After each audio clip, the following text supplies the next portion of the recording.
Welcome to the Cash Flow Guys podcast.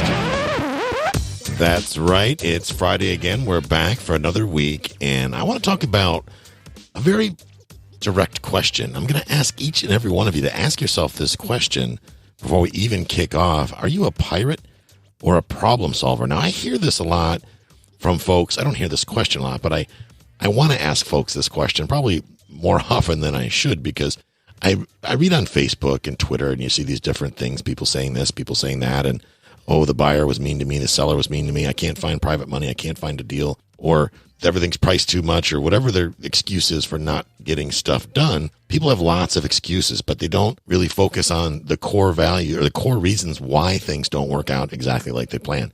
Here's what I'm talking about. Here's a situation where I saw a guy on Facebook was talking about, basically, he was under contract to a wholesaler house. I assume it was the wholesaler house because the guy's a wholesaler. He's also a realtor, but I believe we're talking about wholesaling. He wasn't very forthcoming with information on the post. But that said, he was talking about basically a seller backing out, okay? So he was filing a memorandum of contract, which basically is an affidavit that you file with the clerk's office in your local town or county or whatever, that basically says, hey, it's waving a flag. I've got a contract to purchase this house. It constitutes a cloud on the title and makes it difficult, or in some cases, virtually impossible for the seller to then sell the property. Now, there's, the jury's out on this situation. It's a very much it depends type situation. And I do believe that there's three sides to every coin. There's the face, like Kiyosaki says, there's the face, heads, tails, and the edge. I'm going to do my best to look at this from the edge, but I got to tell you that I've got a very much one-sided opinion on this. I'll be honest with you, because I frankly think it's a bottom feeder move 9 times out of 10. Let's be honest. I just think it's a BS bottom feeder move. If you've got to put somebody in a headlock and drag them to the closing table, yet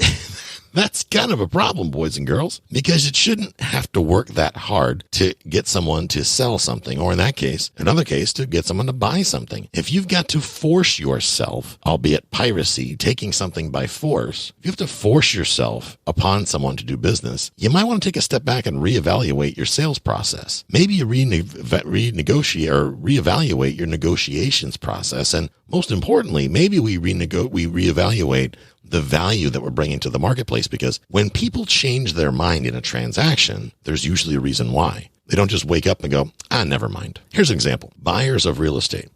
Let's call them wholesalers for the sake of this conversation. Most wholesalers that I know will write themselves outs into a contract, which means that although they agree in writing to buy the property, they want an out. Hey, I'll buy it, but I'll agree to buy it, but I have to have an inspection first. Nothing wrong with that. That's just good, smart business, right? Or maybe it's subject to my partner's approval, which is kind of a BS one when you don't have a partner. But some folks teach that. I'm not a big believer, and I don't believe in bullshitting your way through a contract. I believe in being honest, but that's just me, silly me. They build themselves an excuse to get out of the contract, to unwind the deal. So these same wholesalers will argue, well, I have a contractually agreed upon out. It's like, no, you've got some fine print buried somewhere in the contract that the seller glossed over because they're more focused on their problem than reading every line of the contract because, I don't know, maybe they trust you.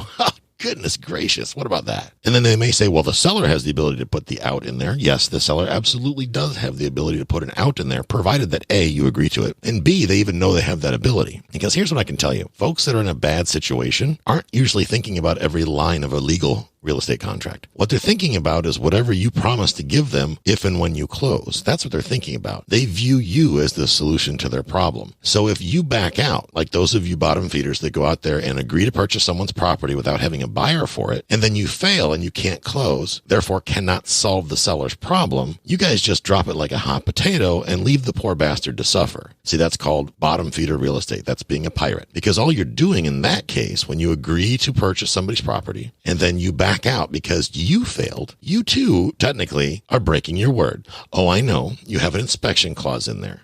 The only reason the inspection clause is in there is because you weren't sure that you could follow through the contract in the first place. So let's just drop the bullshit and get right down to it. That's the facts.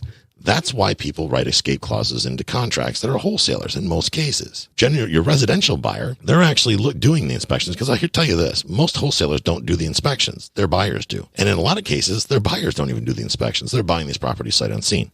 That's their business. That's their right. They can do whatever they want. The residential buyer, the person buying the property to live in it, or maybe the buy and hold buyer who's going to turn into a rental property, is probably going to be smart and send a building inspector in there or a contractor to take a look at everything, make sure it's legit. And if they find something that's not legit, that they can't live with, then it gives them an opportunity to back out of the contract. But everybody's clear on that up front. I ask you this. As the buyer, did you give the seller the same opportunity? Did you educate the seller that they also can write an out into the contract if they'd like? And every one of you are going to say, well, why in the hell would I do that? Well, why wouldn't you? They allowed you to have an out. Why can't they have an out? Or is that just not fair? Is it all about the buyer and, well, screw the seller? Is that what business has really come to? Sometimes when buyers get backed out upon, when a seller decides for whatever reason they change their mind, maybe their situation changed, maybe they don't have the legal authority to sell the property, or maybe there's a title cloud already on the property, or I don't know, maybe they were in a heat of passion or heat of anger when they agreed to sell in the first place. Maybe it's a husband and wife in a divorce situation, and the husband got mad, said, I'll show you, and signed a contract to sell the house. What happens in a lot of cases, unfortunately, is these wholesalers will file a memorandum of contract or an affidavit of an agreement or whatever you mean. There's several different things you can call it. But basically, they file a cloud against the title. They go in and record a document with the court clerk that says, hey, the seller agreed to sell me this house. I have a sales contract. The buyer can record this on the seller's property without the seller signing anything, which is kind of terrifying if you think about it, because the actual contract is usually not recorded. What this does is it creates a cloud against the title and either can prevent or delay the seller selling the property, in which case the seller will then have to reach out either themselves or by an attorney to either the title company or the previous buyer and pay the ransom. And there's really I don't believe that there's any statute that says what the limits are. So I could literally agree to buy your house. You decide you don't want to sell it to me. I can say, hell, I want to record a memorandum. You got to give me $100,000. And it's possible that you could never be able to sell your house until you give me the $100,000. That, folks, is piracy. That is absolute piracy. And I'm shocked that this is allowed to go on in the real estate industry. Now, that said, sellers should not be backing out when they make an agreement. I'm a believer of sitting face to face, having a conversation, look people in the eye, shake hands, and follow through. In other words, when I write an offer to purchase, I'm going to purchase unless there is something major wrong I find during due diligence that can't be overlooked. And in that case, we'll probably renegotiate and still solve the problem. I'm not going to take it in the shorts just to follow through with the contract. But at the same time, I don't make a habit of writing offers ever that I don't intend on closing upon. Sellers should not do this either, but that doesn't mean it doesn't happen. So ask yourself this question. Now, if those of you that are in the camp that says, Tyler, the seller made a deal, they should stick with it, you're absolutely right. So I ask those of you that feel this way, have you ever changed your mind after signing an agreement? In your public records under your name, is there a foreclosure or a bankruptcy? Are you behind on a credit card? Have you had a car repossessed? Do you have bad credit? Because all of these type of situations make you human. That's the reality. I've had a bankruptcy many years ago, also had a foreclosure because I signed an agreement that I later realized I could not follow through with. And what happened was foreclosure, but I never had to pay that extra debt because it was forgiven in bankruptcy court. So ask yourself, isn't that the same thing? Aren't you doing the same thing the seller's doing? And a lot of you would say, well, yes, I absolutely am doing the same thing the seller's doing, which is why I want the seller to pay me for not following through. Okay, based on what prearranged contractual agreement? If the seller can't sell, for example, is it right, ethical for you to then just hijack them? What if they agree to sell to you and you just say, no, I'm just not going to release the memorandum? Because this is the kind of stuff that goes on, guys. Because unfortunately, there's no regulation really around this. And there are folks that can just go out there and abuse this situation, this loophole, so to speak, to their own advantage. I'm not saying that's the case here, but I'm saying that that happens on a regular basis. There are wholesalers out there with the mindset that they will lock properties up under contract, hope the seller tweaks so they can hold their feet to the fire. There are wholesalers out there that will get buyers under contract to buy, take a $5,000 non-refundable deposit, and then hope they panic so they can keep the $5,000. Now, I'm not saying that's the case here, obviously, because this is a whole different situation with a seller, but this happens in my market all the time. There are real estate companies, licensed realtors that do this and get away with it. They go out and they take properties under contract. They double close them. They get newbie buyers. They go to all real estate meetings. So if you're in the Tampa Bay market and you're going to the real estate meetings, if you're a newbie, I would run screaming from the real estate meetings. Probably the only one I would recommend is the Spring Hill meeting because Amanda over there does a great job of screening out these scumbags. But in a lot of the other real estate meetings across the country, you've got these, I'll call them predatory wholesalers that go out there and do this dirty deed, lock people up under contract, and then they use this quote unquote law to their advantage. Now, that said, I find situations like this to be disgusting. I find them to be discouraging. And what's unfortunate here is that we've missed the ability to solve the problem. When situations get to this point where you actually have to file a memorandum or something, This tells me that you probably did not do a thorough job of understanding what the seller's needs are, that you haven't really thought through the whole process, that you haven't really come to an agreement or a meeting of minds with the seller. So I tell you this,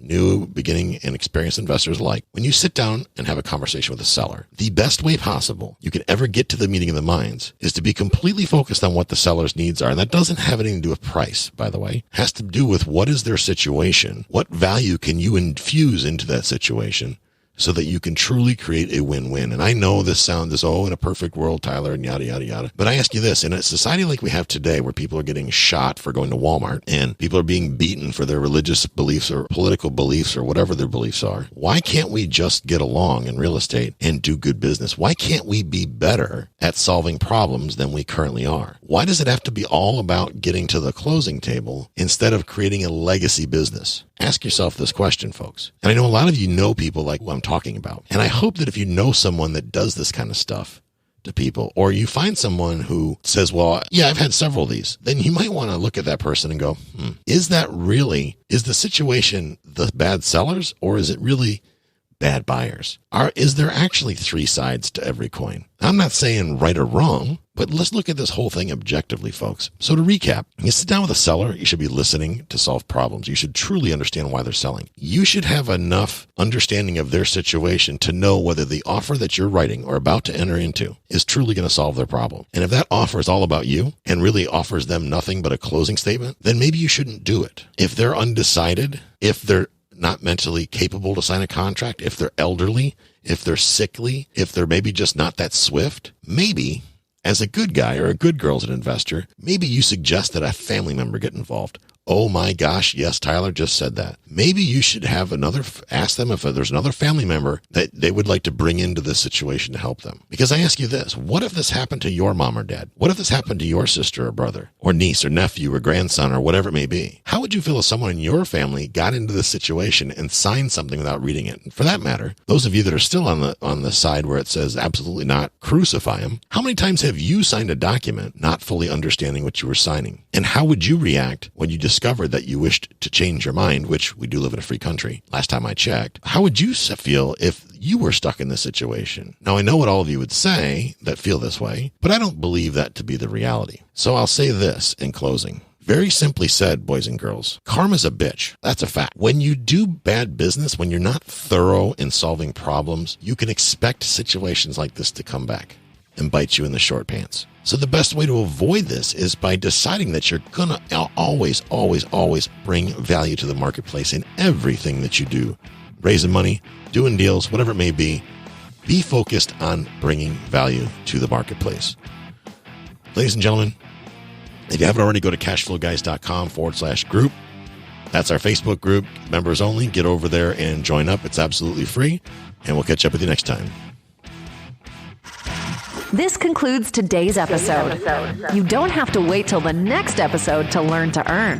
Head over to cashflowguys.com and contact Tyler and his team for more powerful tips and ideas so you can start generating multiple streams of income and escape the rat race.